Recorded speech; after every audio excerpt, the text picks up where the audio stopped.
Hey everyone, welcome back to the channel. Today, we're diving into the recent controversy surrounding Carlos Alcaraz and his participation in exhibition events, something that's been getting a lot of attention lately. So, let's break it all down. Carlos Alcaraz has been under fire for his off-season schedule.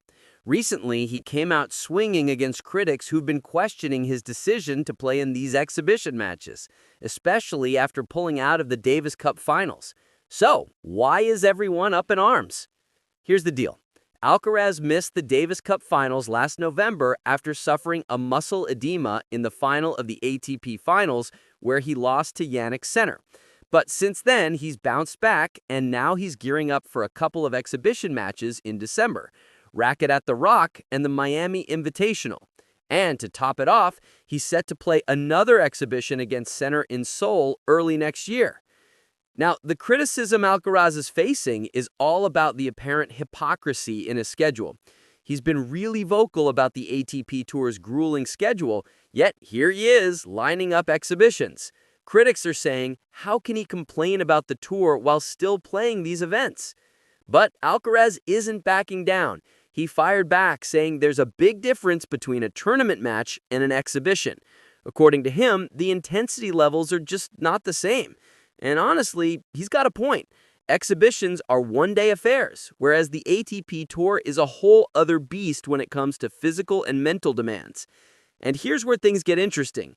Steve Johnson, the former world number 21 from the US, came to Alcaraz's defense.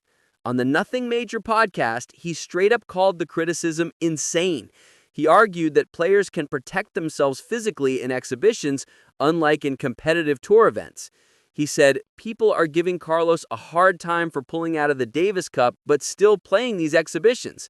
Health-wise, there's a vast difference. He also pointed out that these events aren't just about money, though that's certainly a part of it.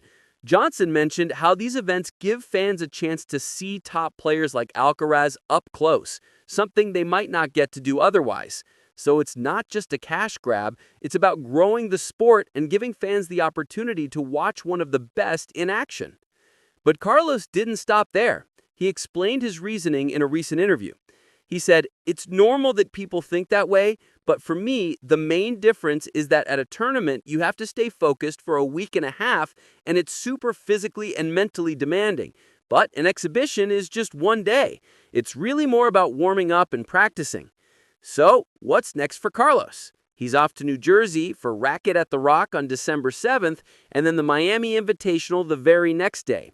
And in January 2026, he's set to play that exhibition match against Sinner in Seoul just days before the Australian Open kicks off.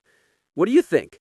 Is Carlos Alcaraz making a smart move by participating in these exhibitions, or is he just feeding into the very system he's criticized? Drop your thoughts in the comments below, and don't forget to like and subscribe for more tennis updates.